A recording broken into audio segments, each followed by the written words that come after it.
Over the last couple months, especially with all of the conversations around American policing and the criminal justice system, I've been getting recommended videos about police trainings. These trainings are billed as simulations of what a police officer will go through in the day-to-day. Here's some of the advertising material.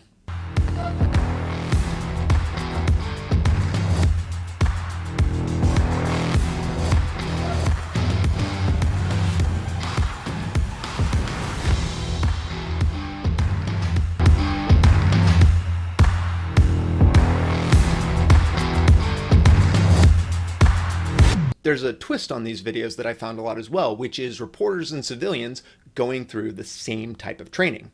Way 3 News takes you inside LMPD's use of force simulator to see if some of the department's toughest critics can pass the test. A man beating a woman with a bat.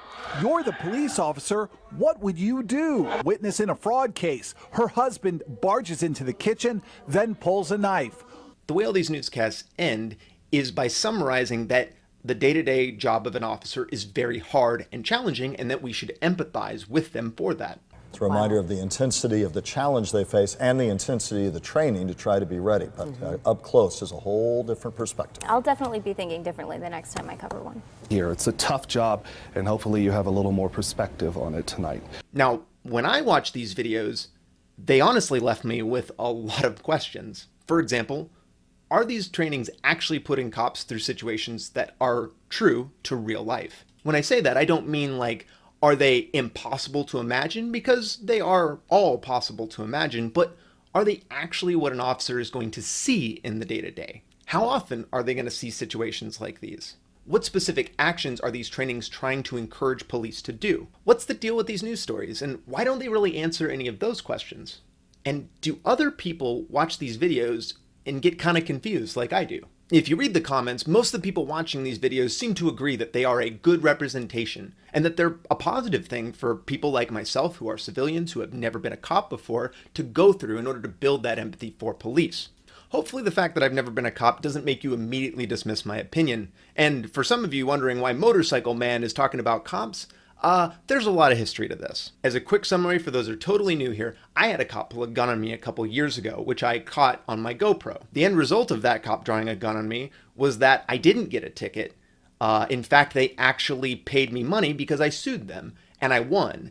Last question for you, Alex. You have decided to move forward with a lawsuit. It hasn't been filed yet, but you're working on that. What do you want out of that lawsuit? Well, in talking to my lawyer of Carney and Gillespie, we have a variety of policy changes. The two that I mentioned, and then he has concerns about getting to people before they explode like this, and King County's internal procedures around they identify people who might have these problems. We want to focus on those. The amount of money is irrelevant. They're not going to, we'd gladly trade no money for policy changes, but I mean, realistically, they're probably going to fight that the whole way. They settled with me. They settled with me for $65,000, and they settled with me to change their entire use of force policy based on that interaction. So I've actually got a lot of experience discussing these types of situations with the public and with law enforcement. On top of that, the argument that you have to have lived the experience in order to critique the experience, I find to be pretty intellectually dishonest. For example, I'm sure you wouldn't dismiss my critique if I said that I thought the Catholic Church had a problem with priests molesting children and that they should do something about that. But you know what? I actually decided to play that game this time anyway. To help answer my questions around if these trainings are good, what they make cops feel, what they encourage cops to do, and if there are alternatives, I invited a former police officer to talk about it. Hey there, my name is Phil. I run a little YouTube channel called That Dang Dad, and I was a police officer in a pretty busy area of Southern California for about 8 years. But now I'm a police and prison abolitionist because I believe that the current system is not working and it's not making any of us any safer. Let's get started on the first part. What is FATS and what is it trying to get police to do? Respond to a burglary in progress. You've been dispatched to the scene of a reported suspicious person loitering around the campus when you encounter the following.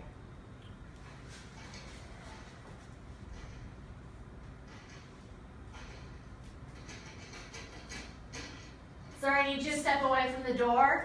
Do not come through the door. Put your weapon down. Sir, drop your weapon. I need you to put your weapon down, sir. Drop your weapon.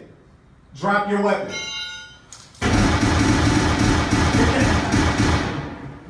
So the device that I saw in those videos looks like a FATS machine, a firearm training simulator. Basically, they put like a little attachment on a gun and they turn it into kind of a Nintendo Duck Hunt gun. And they run little scenarios on a screen for you. And you kind of just stand there as the scene unfolds. You might narrate what you're thinking and what you're doing. And you basically decide when to draw your gun and when to shoot or not to shoot. Now, there are a number of different FATS machines, and they've evolved over the years. Let me show you some examples of what I've seen. Left, right. Always look left, right. You didn't get me. You're starting to breathe hard now, right? Look behind you. Valuable because they find out in a training environment some problems that they may have and develop better skills, judgmental skills, before getting out on the street and actually facing that situation in real life. If an officer decides to fire, the simulator keeps track of every shot fired and whether it hits the subject. And please follow his orders. The last scene is the most confusing and disturbing. A traffic stop, a wanted man, and a preteen girl bursting from the truck with a shotgun pointed at me. Don't worry, we're going to come back to that last one. Now, the trainers and police describe these as a simulation. I think that is a overly generous description of what it actually is. I think it's better described as a recreation, or more realistically, it's a role play. It is actors acting out a scene, and it is trainers deciding how that scene goes. There's nothing random about it like there is in the real world or a simulation could potentially create. I think it's also important to acknowledge the framing and the language that law enforcement uses to describe these, because it's critical to how they sell them as being important to their job. A number of people that go through it, including the reporters, compare it to a video game. And law enforcement generally doesn't want to make that comparison, although I think it's pretty apt. The next step of our training was similar to a video game. But this is still a make-believe vacuum standing in front of a screen with a laser-operated gun. It's no Xbox game. The scenarios are taken from real life and death police calls. Supposedly the guy running the machine can like alter the scenario if he thinks you're giving good commands or if you're looking hesitant or whatever, but I never found it to be all that interactive. They all kind of went the same way. Somebody reached in and either pulled out a banana or an Uzi, and that was basically like, oops, you killed someone innocent, or oh, you got him, or whatever. So there's a lot of video games I've played that are very similar to this. Let me show you an example. This is Area 51, a game that's been out for 20 years. No.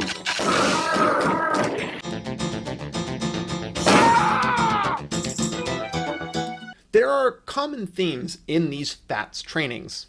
For example, there's often very limited contextual information you're given that wouldn't exactly line up with the cop showing up on scene to these types of situations. You see a female police officer arguing with a suspect. Officer, there's another officer in trouble. There's a big guy. It's just right. It's on the other side of that building. Hurry. Often the actions of the suspect are confusing, I would say, and I don't know if I would call them realistic. For example, a number of videos show people actively drawing either a fake weapon or a weapon that is hard to believe somebody would draw on a cop who had a gun. I'm responding to a warehouse break-in. In the dark, I encounter a man after hearing someone call for help. Show me both of your hands. I fire after the man suddenly pulls out what I think is a gun. Turns out it was only a staple gun. Often the subjects very openly go into their pockets or waistband in order to get things that are not a weapon, sometimes even pretending to draw a weapon. All right, I got a gun. Sir, please. Right. Please put your hands on the car for me, Yeah, please. Coming out. Bang, bang, bang, bang, bang! Many of these videos depict suspects charging long distances with blunt or sharp objects. Drop. Another common theme is the ambush, which is unprovoked, the player being attacked. Either the suspect you're talking to, somebody that's also involved in the situation, or occasionally just a random person off screen who comes out of nowhere. Hands where I can see him. This is not right. This is injustice. Please. Keep your hands where we can see him. Hostage situations are also common. Often, of other officers. Let's now go back to the kid with the shotgun. I looked pretty hard and I couldn't find a single instance of a news report that describes something similar to this situation. This leads us to the first of two critical questions. What are these trainings trying to get police officers to do differently?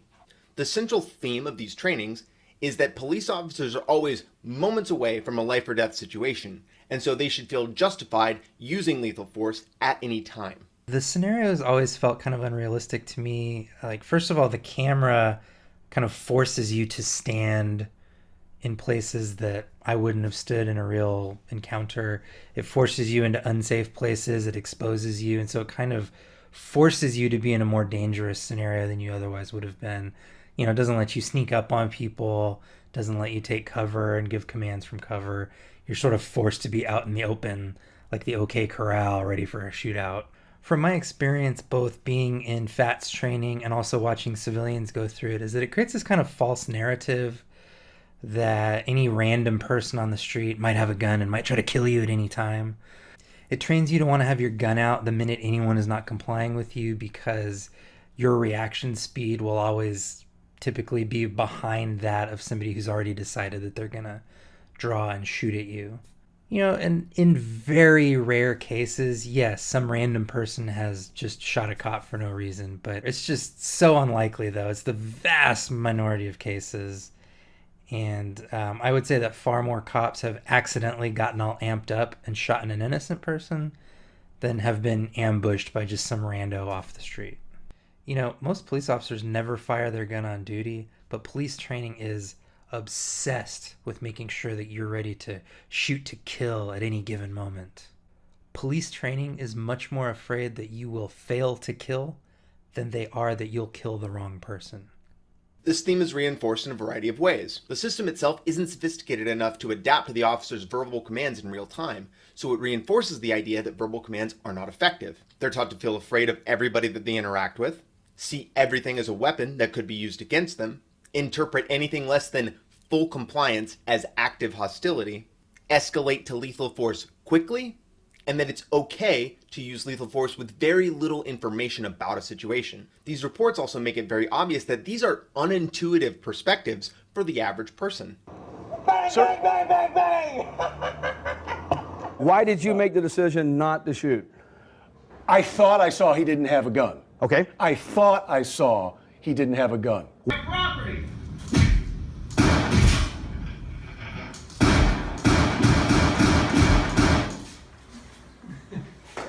Why'd you wait so long? Yeah, I felt like I waited too long. You did? I did. I waited too long. I went through the scenarios too, without seeing what Maupin did.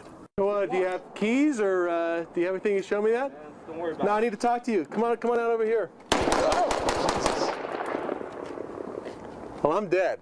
The second critical question is whether or not these trainings are actually preparing jobs for their day-to-day life by showing them true-to-life scenarios. Let me broadly summarize some of the scenario themes that I saw over and over.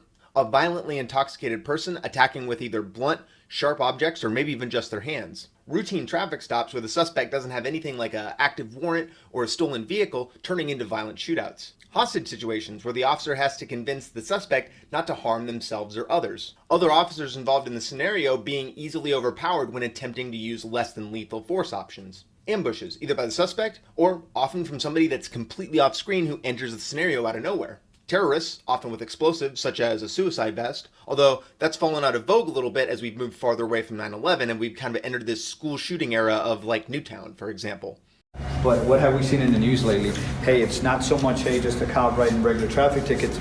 It's people that have issues or don't like cops, or something happened to their family. It's like, I'm going to kill a cop today. And how many ambushes have happened around the country where a cop is just doing his job or sitting in his car and somebody comes up and bam.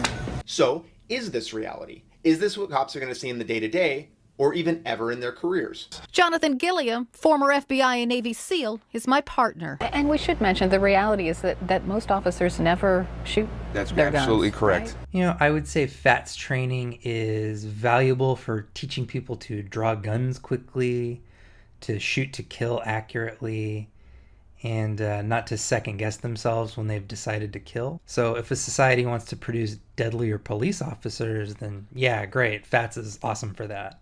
But like, I never shot anyone in my career, and I worked in a major narcotics trafficking corridor. The bulk of what I did on duty was talking to people, not fighting them. So the best trainings that I had for what I actually did in a given shift were like trainings in persuasion and communication and, if I'm being honest, emotional manipulation. Plus, back when I was a cop, it was very in vogue to try to get like the mayor, the city council, other city leaders, random people from the public in a fax machine, because it contributes to this kind of propaganda that says that police work is like the most dangerous profession and everyone's just trying to kill you at any given minute. Spoiler alert, police work isn't even in the top 10 of most dangerous professions in America. My conclusion after watching hours of these videos is that the premise that these are a day in the life of a police officer just doesn't hold any water. These are purposely contrived scenarios designed to reinforce the premise that all cops are in danger at all times of the day against a barrage of violent threats. But that isn't what any of the news reports say. What the news reports actually say is that these are great tools for preparing officers for what they're going to deal with in the real world. I wouldn't be giving you the complete picture without talking about how the news reports that I got most of these videos from are created. Almost all of the videos I'm showing you here come from the time frame of 2013 to 2018, basically post-Ferguson and pre the current civil rights protests we have here in 2020. Nearly all of these videos is pre-appended by describing a situation in that local area of a police shooting that sparked civil unrest. Reverend Jarrett Maupin led protests and marches after Phoenix police shot and killed an unarmed man.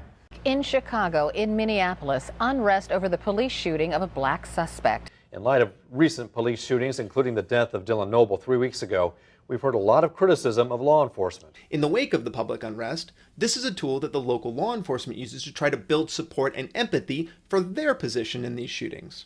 To be clear, I don't think that it is inherently negative for these law enforcement organizations to try to lobby effectively for their position. Lobbying can be both a positive and a negative thing, but it often depends on who has more money to do the lobbying. The reality is that this video is lobbying because I've already come to my own conclusions and I am now trying to build a persuasive case to you. So with the understanding that the law enforcement organizations are trying with these videos and by encouraging reporters and activists to come do them to convince us of their side, I think it's important to look at the people that are going through these trainings. A complex reality of journalism is that if you want to have good scoops, if you want to get good information, especially quickly, you need good sources. If you cover the cop beat for a local news organization, you're going to need to get to know the local cops. And you're probably going to want to be in good standing with them. Law enforcement is not required to cooperate with news organizations in any way other than their official channels. I've done a number of records requests myself for information on local cases, both myself and others, and it takes time, and it's often like pulling teeth to try to get them to give you what you need. It makes a journalist's job much, much easier if they are in good with the local law enforcement. And if you want to be in good with the local law enforcement, you probably need to have the same perspective around these types of situations that they do. When I went through my situation, before I ever sued the sheriff's department, I sat down with the sheriff and her chief of staff. That was the conversation where I approached them and said, hey, I think your use of force policy should change in these specific ways. What do you think? What I got was the chief of staff telling me that it was my fault that I got a gun drawn on me, because if I wouldn't have sped, which was a mistake on my part according to her, then the officer wouldn't have made the mistake of pulling a gun on me. And so because I did mine first and he did his second, it was my fault ultimately. That chief of staff is named Liz Roca. Prior to being the chief of staff, Liz Roca was the investigative content manager for a local news organization. I'm sure that's how the sheriff and her got to know each other. This reality of modern journalism means that the people going through these trainings for these local news organizations, although they are framing it as weighing both options equally, in reality, probably at least partially lean towards the perspective of their local law enforcement. So the reporter is realistically probably there to provide the police perspective. But, that's okay because they're bringing in an activist who has an oppositional perspective in order to give that side. Let's talk a little bit more about that. He is one of the most outspoken critics of police use of force here in the Valley. You might recognize him as a high-profile organizer in the minority community. Just last month, he led marches on Phoenix Police headquarters after an officer shot an unarmed man. We want his badge. We want his gun. We want his job. Today, about 10 days ago, Bethea walked the streets of Fresno and Clovis as part of a peaceful protest, in part against police brutality. Attica Scott and Gary Bryce were among those leading the chants that day. The other party is always framed as the opposition to the law enforcement perspective. To support that idea, these videos always include photos or videos of the activists protesting or saying things that are critical of law enforcement. Hey, he rushed me. Tell me why you shot. Well, I've shot because he was within that zone. You know, I felt there was an imminent threat. I didn't necessarily see him armed, but he came clearly to do some harm to the officer, to my person. To be completely clear, I didn't go through and do research on any of the activists that are part of these reports. I have, however, engaged a lot with my local activist groups and had discussions about the types of people that end up in these photo ops and news reports. The people that go to these protests or consider themselves activists are not a monolith. There's nearly an unlimited number of priorities and perspectives. Of all those different perspectives, I'm going to describe two broad archetypes that activists can fit into just to crystallize the point I'm trying to make. There are reformists, who at times of great civil unrest will find themselves oppositional to power structures such as law enforcement or local politicians. But for many valid reasons, such as wanting to influence more moderate or conservative political figures around them, don't advocate for radical change. Some of these people do end up running for local office eventually, and can help create positive incremental changes. But they never seriously threaten the powers that exist. Religious leaders are very often in this style, where they act as intermediaries between their community and law enforcement to try to help keep the peace. The other archetype I want to describe is the revolutionary. This type of activism is actively hostile to power structures, looking to attack the injustice that they see at the core of the issues. And in response, those power structures are often hostile right back, because the agenda of the revolutionary is an existential threat to those power structures and the people who benefit from them. I can tell you that after watching dozens and dozens of these videos, none of the activists they picture are of the revolutionary archetype. Now, maybe revolutionary activists are invited, and they just choose not to go. Maybe they think by taking part that they would be used as a tool or a prop for law enforcement. Or maybe they just know that there's no way they're going to change their mind about this. But the cynic in me thinks that they're probably purposely not invited. Mainstream news organizations often bend over backwards to try to create a both sides equal weight narrative. More likely is that law enforcement doesn't want to broadcast the message of the revolutionary, lest they continue to normalize that idea. There's one final note about the reporters and activists that I want to make before we move on to the law enforcement trainers' talking points. Something that was obvious to me, as well as anybody else who owns guns, enjoys them, shoots them, is that none of these activists or reporters had any experience with firearms prior to this moment. Possible burglar walking down the street. Moppin gets him on the ground. He's not complying. I need you to keep your hands up, sir. For what? Because I need to check that waistband. Well, why? What are you doing? Because I don't know what you have under there. Everybody, look at this guy. What are you doing? No shots fired. As she encounters a suspect attacking someone in the hallway of a school. What do you want to do? I want to shoot him. Scott hesitates, finally getting off a couple shots. That's a really important factor because it makes them a soft target for anything the law enforcement trainer is giving them. How could you possibly provide a complete worldview or potentially challenge anything the trainer says if you don't know anything about guns prior to walking into here? Once again, I'm forced to ask the question, is that why the people in these trainings are there? Why did you want me to take this test? Because I want you to get the absolute feeling that a deputy gets when they go through the training, but to try to get just a little bit of a feeling on how quick things happen. What'd you learn in there? Wrong decision? You're dead. You don't go home to your little girl or your wife. Listening to the trainers talk, it's very enlightening to understand the lens they're trying to get the trainees to see things through. To me, it seemed like many aspects of the training were purposely contrived to increase the feeling of randomness and uncertainty. Turns out it was only a staple gun. That's just a small example of a compressed time frame adverse lighting condition where you had to make that split-second decision. I work here. Now look at the same simulation, only this time the man does have a gun. For example, the only place I've seen a situation like this where there's 4 hallways and like a 120-degree angle would be a funhouse mirror room, so not really a realistic representation of any real building. In this example, where there's two people role-playing, the trainer suddenly joins out of nowhere to add an aspect of hostility and fear. So you're at, again, a tactical disadvantage because he's laying in wait. You didn't even look at me. In this one, a routine traffic stop turns into a bystander recording the police, saying that they were abusing the other person's civil rights when they're simply having a conversation, and finally, someone popping out of nowhere saying, "Kill all cops." Is there anybody we can call to come get your car? Unit also be advised, we have a confirmed warrant for domestic violence on your driver. Stand high, date of birth, 7/9/87, white male. 10-4. Is there anybody we can call? It could be anyone, man. You sound like you're fishing. No, we're not fishing. That's Warrant not me. confirmed. I'm done here. Unfortunately, you're going to jail today. So, I don't want to have to tow your car. I'd rather your car go to your house. Do you have a number I can call? This is what I'm talking about. Hey, Yes, sir. watch your back. This Watch is your back. right. Watch your back. I'm live right There's now, somebody behind sir. us. There's somebody behind Yes, us. sir. No, Hey, I let me have see your public hands. property. Hands This where I is can public. see I 'em. have a right to record Hey. anything. Hands Yes, where I can sir. see 'em. You're going to jail today.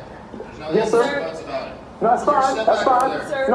No, I can stand right here and I can record any activity between police and my civilians. Sir, I Yes, sir. Let me see your hands.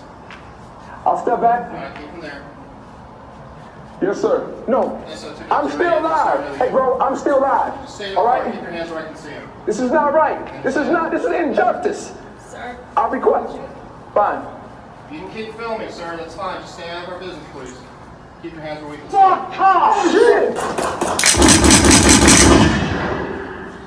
In this situation, someone who was casing a car apparently left a weapon on the back bumper in order to be used in case a cop came and talked to him. Scenario 1 is a call about a man casing cars in a parking lot. Maupin approaches the man and starts asking questions. What? Where have your hand in your You're looking for your vehicle. What kind of car do you drive? Where have your hand in your gun? What kind of car do you drive? It's my car, man. Oh. Maupin, the officer, is shot. It happens that fast. Now, I know I'm not the only one that looks at these situations and gets confused, so Phil, do people ask questions about these in the actual trainings themselves? You know, anytime that I did firearms training or FATS training, we never had anybody argue with instructors about de-escalation or anything like that. For one, I worked weekend graveyards, so I had to do training on my days off. All of us were just trying to get in, get it over with, and get out. Nobody really wanted to make a whole thing out of it. Plus, cops, especially old cops who are in training positions, hate to be argued with, hate to be asked questions, so that wouldn't really have been a productive conversation with anybody that I ever trained with. On top of the confusion I kind of had just from trying to imagine these situations happening in real life, there were a few things the trainer said that I found troubling, to be completely honest. Excuse me, sir. What are you doing here? I don't speak English. ¿Qué haces aquí? Español, yo no hablo inglés. Did he break any laws while you were speaking to No, him? No. not at all. So you're at, again, a tactical Right. disadvantage because he's laying in wait.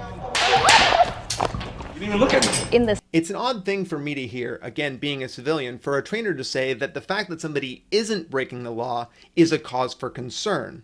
I understand they're trying to say that it gives them less options to use force, but again, that is also assuming that the person they're discussing it with is an active violent threat waiting to happen. The conversation's almost entirely operated around the officer's life. And there was honestly very, very little discussion of conserving the life of the suspect. As much as there were things that they did say that I found concerning, I was surprised at the things that they didn't say. A common scenario was talking to somebody who says that they are on their own property, and what if that was true? Having a cop come up to me barking commands while I was standing in my front yard would be confusing and scary to me as well. The hell are you? What are you doing here? You're on my property. Get off my property. I didn't call you. Don't stand there. Get off my property. I'll kill you. I'll bash your head in with this rock. Get off my property.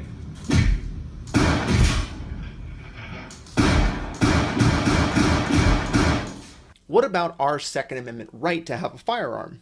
Open and concealed carry are legal in most states under a lot of circumstances. We see demonstrations all the time where protesters are carrying rifles and firearms openly. these trainings seem to be incongruent with that reality. The point when he pulls the weapon out, now what happens is he has presented a imminent threat of serious bodily injury or loss of life by putting a lethal weapon on that table.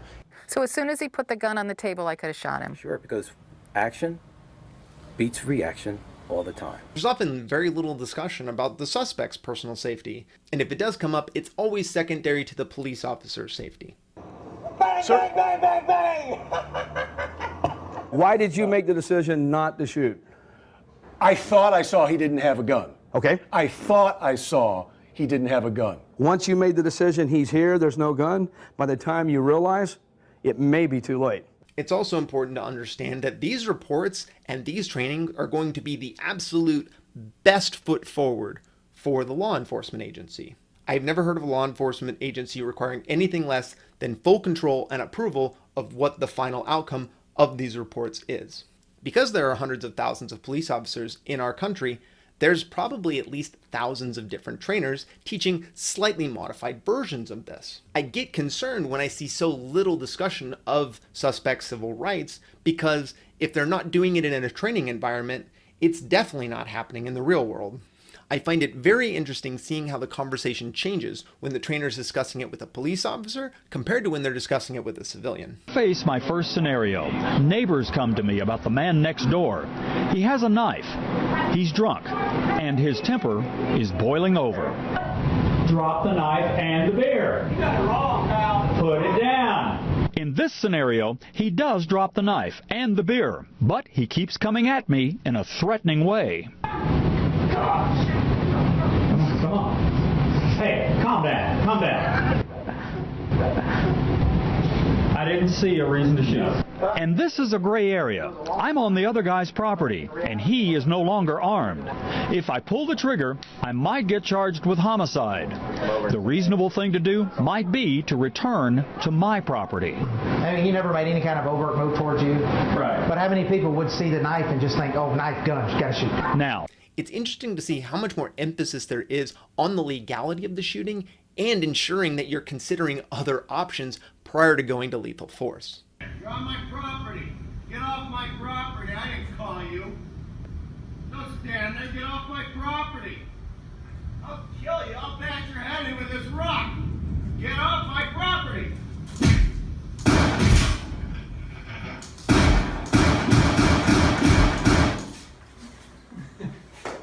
Why'd you wait so long? Yeah, I felt like I waited too long. You did? I did. I waited too long. Yeah.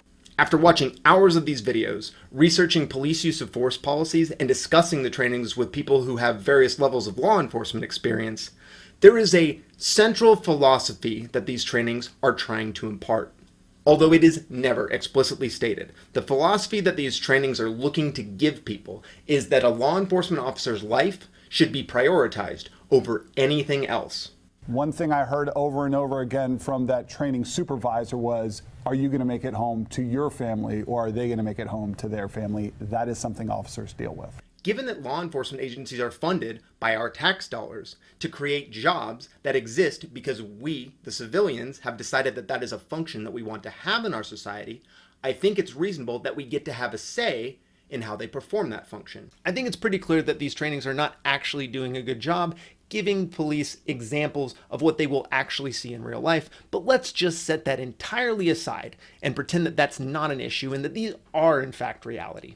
These trainings will 100% create the outcome where innocent people are killed by cops.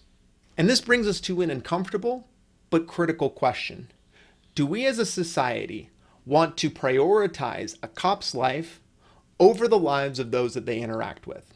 Although again, this is never explicitly stated, that is the reality of what trainings that say, pull your gun, draw it quickly, fire quickly, don't think about it, make sure you get home to your family, will do. Now as a society, we have not officially made that our policy, that a cop's life is worth more than the average civilian's, but we have tacitly agreed to it. When a cop shoots and kills an unarmed person, which happens a lot in our society, Philando Castile is a perfect example, the courts hold up the Graham v. Connor standard. The Graham v. Connor standard is that in the moments where the police officer fires their gun, Could they have reasonably believed that their life was in danger? And if so, the shooting is justified. Now, it is, of course, more complex than that legally, but the effect is exactly that. And as we've seen with these trainings, they are teaching cops to always feel as if their life is in danger. And so a shooting will always be justified. This is why the cop in the Philando Castile case was not found guilty of murder. And the question is, are we okay with this? Are you okay with this? It seems to me that part of this tacit agreement is that many people feel like if a cop is interacting with you, you're a suspect of a crime, you're not completely innocent. So really, it's almost like a cop is killing a criminal.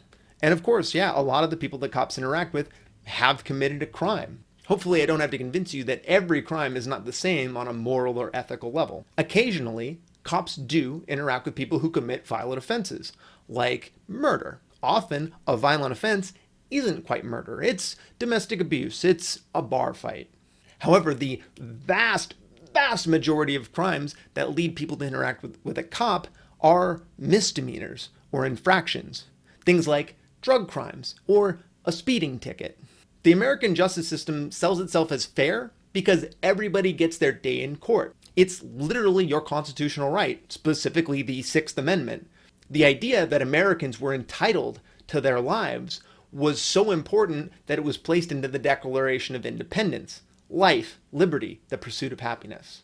If you are killed by a cop at any point, that cop, which is a surrogate of the government, has deprived you of your Sixth Amendment rights and your right to life.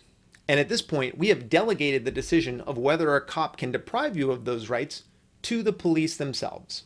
We legally allow law enforcement to deprive us of those rights. And the question is do you think that they are appropriately treating that privilege? We've done that under the belief that the training that they're being given is sensitive to that privilege and appreciates that you or I don't want to be deprived of those rights for any unjust reason. But as we've seen with the trainings, that privilege is minimized, and they do that by dehumanizing the public. And this is how we have to come to the conclusion that a cop's life is worth more than others. So are we okay with that? Before we can answer that question, we have to look if there's even alternatives to what they're doing now. Because if there isn't, maybe this is just what we have to live with. Now, talking to people about de-escalation training, especially if they're not familiar, they kind of imagine it like hostage negotiation, which isn't accurate.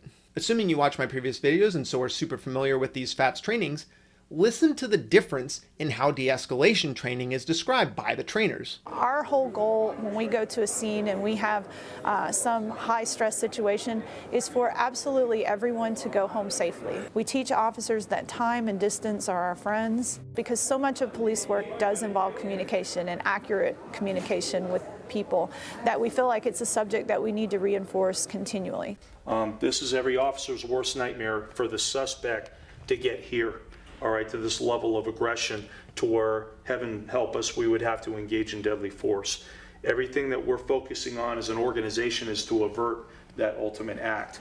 In some instances, they'll end up in a deadly force situation, and when I give them the briefing, the first question I ask them, I go, how does it feel if you were to be prosecuted, criminally prosecuted, because you're going to be a subject officer because you forced that suspect to act the way he did. Now, there may be a point to where the suspect is going to engage in attack, all right? Now, just because he's coming, that no person is going to come at me like this, fist balled up, because maybe I'm not establishing any verbal communication, maybe I'm not taking control. That can also convey a sign, that's a signal for the suspect or the role player to attack. Now, does that justify using deadly force? Absolutely not.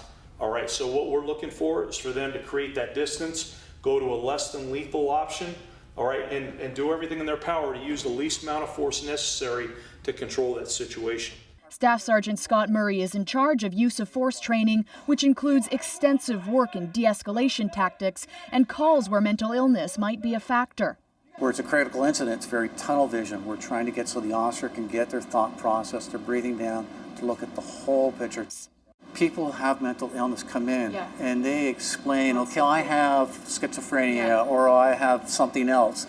These are the things that I deal with. This is how I will react. This is how I may react when the police show up. It's easy to feel like these two types of trainings exist in totally different realities.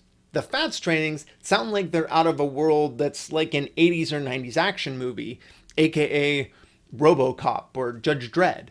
They teach fear, and they teach you to act on that fear as quickly as possible. To me, at least, the de-escalation trainings sound more like the world that I actually exist in. The bulk of what I did on duty was talking to people, not fighting them. So the best trainings that I had for what I actually did in a given shift were like trainings in persuasion and communication and, you know, if I'm being honest, emotional manipulation. You know, and I can think of maybe like twice in my 8 years on the job that I ever heard people talk about de-escalation favorably and positively during a kind of a training scenario. But I think I would have really benefited from a lot more sophisticated training in de-escalation and conflict resolution. De-escalation training is more about buying time. It's about giving yourself more information to make better decisions. It's also about buying time for the suspect to come to their senses or make a good decision. And it's about using appropriate levels of force depending on the circumstances. What was interesting to me watching all of the FATS trainings is that the civilians and reporters naturally do de-escalation. They actually need to be untrained by the officers from doing that. Please follow his orders. The last scene is the most confusing and disturbing. A traffic stop, a wanted man, and a preteen girl bursting from the truck with a shotgun pointed at me. I shoot, miss, and stop firing, but... She's still a danger. Put that gun down! Put the gun down! He's got my gun! I went through the scenarios too, without seeing what Maupin did. So, do you have keys, or do you have anything to show me that? Don't worry about it. No, I need to talk to you. Come on out over here. Well, I'm dead. His behavior was not rational, right? But I kept trying to talk him into giving himself up because I wanted him, I didn't want to shoot him. I just didn't. And I think that's the hardest part, to buy into the de-escalation components for police officers that have been steeped in these FATS trainings for years. When you've been told for your entire career to escalate quickly and draw your gun quickly and make sure you get home right, to then have somebody come in, often younger than you, and tell you, hey, everything you've been doing all your career is totally wrong and it leads to you hurting and harming other people, yeah, that's natural to have some resistance to that. You know, and in law enforcement, there's a huge toxic masculinity problem where a lot of officers, they want to look tough and brag about how many people they think they could kill. So it's hard to have a really great discussion about de-escalation and stuff like that because nobody wants to look weak. Nobody wants to look like they, you know, don't have what it takes to do what needs to be done. That's why even though given the data that we're seeing from departments that have put these types of tactics in place, which show that not only is it safer for suspects, but officers actually end up getting shot and hurt a lot less often with them, they still don't want to do it. And I'm sure there are more people like me who are interested in seeing that that data does bear out in more places and it bears out more consistently in more studies. But it's hard when police departments won't try it or are openly hostile to it based only on how they feel.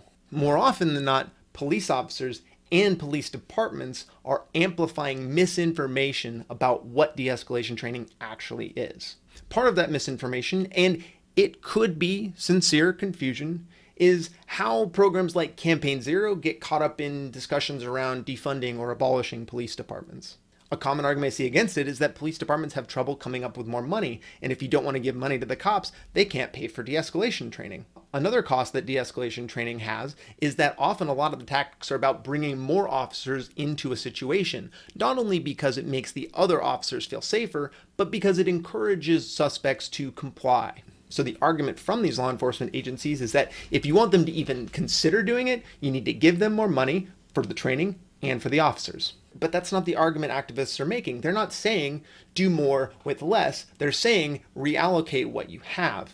FATS training machines are hundreds of thousands of dollars, not to mention the specialized trainers, the consultants, the training you actually have to give to the police, all their time, because they often spend 30 or 40 hours doing forms of firearms training of which the FATS is part of. All of that are costs that critics and activists believe you can turn into de-escalation training and get a better outcome from. Proponents of de-escalation training actually believe, with data to back it up, that de-escalation can be a cost-saving or cost-neutral decision. In addition to that, places like Camden, New Jersey, who implemented a lot of these policies, actually hired more cops, but they did it at a lower rate, which maybe sounds bad if you're a cop right now, let's say in Seattle, making $130,000, $140,000, $250,000, which is a thing that exists in Seattle here. Maybe that doesn't sound good to you, and I totally get that. But we also need jobs, and maybe having more people employed as a whole, instead of having a few people employed at a high amount, is actually better. It means maybe less cops are working insane amounts of overtime. They're working under less stress. They're involved in less stressful situations. You know, and to be fair, there are plenty of nice, decent, peaceful cops that actually do want to de-escalate, do want to help people, aren't looking forward to a violent encounter. I've just never known them to be very influential in cop culture. They're typically in the minority, and they typically aren't driving the officer safety conversations, at least when I was in. And scoping out even higher, we can look at policies from a city, state, or national level. Even if we just legalize marijuana as a nation, we would save so much money on law enforcement costs by not enforcing these laws that we've decided now as a society aren't really a big deal. You save on the law enforcement, you save on not locking people up. Suddenly, there's more money to do these things. All of the things I just described, which hopefully sound reasonable, this is the real discussion that's happening from activists, organizers, and protesters. Yes, there is an abolish movement. I understand that. I am not currently a part of that. I currently believe we probably will always need some sort of security force. However, I obviously think it can be very, very different than what exists today, and I'm open to arguments of alternatives. But sadly, these conversations in good faith are not what police unions are amplifying or talking about. And the cynic in me thinks that they don't want to change because they don't think they should be subservient to what we, the public, who is paying their salaries, wants them to do. Let me just show you what de-escalation training can look like in the real world. This looked like it was going to end violently. Get your hands up! Get your hands up! Get your hands up right now! A cop named Jesse Kidder with his body cam. A potential life and death face-off with a man who had just allegedly killed 2 people. The new Richmond, Ohio police officer was warned the suspect was likely armed and apparently wanted to be killed by a cop, as you will hear. Shoot me! Get your hands out of your pocket now! Shoot me! No, man! Shoot! I'm not gonna do it! Shoot me! Shoot me! Dude, back up! The cop is rushed by the suspect, and the officer loses his balance, a critical moment, but he still doesn't fire. Backup police officers arrive. The suspect, Michael Wilcox, decides to give up and stays alive, largely because of the valor and fast thinking of this man, Officer Jesse Kidder. I was trying to open a dialogue with him, I don't want to shoot you, just get on the ground, but he wasn't having it. He just kept repeating, shoot me. At one point, he said, shoot me or I'll shoot you. Shoot me! Shoot me! Jesse Kidder has only been a cop for about 1 year. He's a Marine, served in Iraq, earned a Purple Heart, and only had a body cam because his family had bought it for him for his safety after the police shooting in Ferguson, Missouri. Now that we've seen this, now that we've gone through it, and hopefully you've watched all of these videos, let's now answer the most important question. As a society, do we philosophically believe that a police officer's life is worth more than others? The conclusion I've come to is no. I don't think anybody's life is inherently more or less valuable than another's. And that includes criminals and people that do commit crimes like murder. Yes, I do believe that self-defense situations exist in which a cop may be required to use force in order to prevent harm to themselves or others. But the reality is that those situations are incredibly rare. They're so rare, in fact, that even cops that are on the force for years and years never ever experience them. But I think I would have really benefited from a lot more sophisticated training in de-escalation and conflict resolution. And I eventually learned how to do that on my own my last couple of years of law enforcement, but my first 6 years that I was on the job, I was a pretty ruthless aggressor, and I really regret it. You know, I still struggle with like angry thoughts and like violent ideation that came out of that training, and I know it's going to take a long time for me to sort of retrain my brain away from that kind of stuff.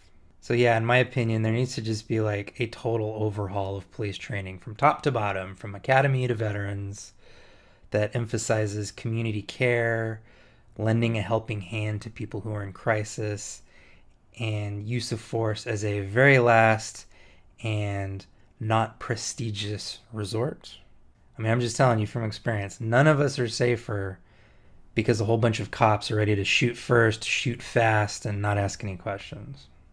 There are lots of other ideas for how we can have a better policing structure. They've been described by Phil, they've been described by Norm Stamper, the ex-chief of police, by Radley Balco, the civil rights activist / journalist, and by organizations like Campaign Zero. The sad reality is that we are thousands and thousands of lives too late to start implementing these policies. But we can save thousands of lives more, both of civilians and police officers, if we implement them now, today, as soon as possible. Please leave a comment with anything you agree, disagree, feel about this, any ideas that you have that I didn't mention. I have a Discord, which I never advertise, but you can come if you want to talk about this stuff. I also am going to start doing more streams, so using this setup that we have here, which I'm happy to discuss it as well. Thank you so much to That Dang Dad and Phil. Please go watch him. I have learned so much watching his videos, especially the one on how being a police officer taught him how to dehumanize people. I'm Alex, aka Squid Tips, saying, ride fast, take chances.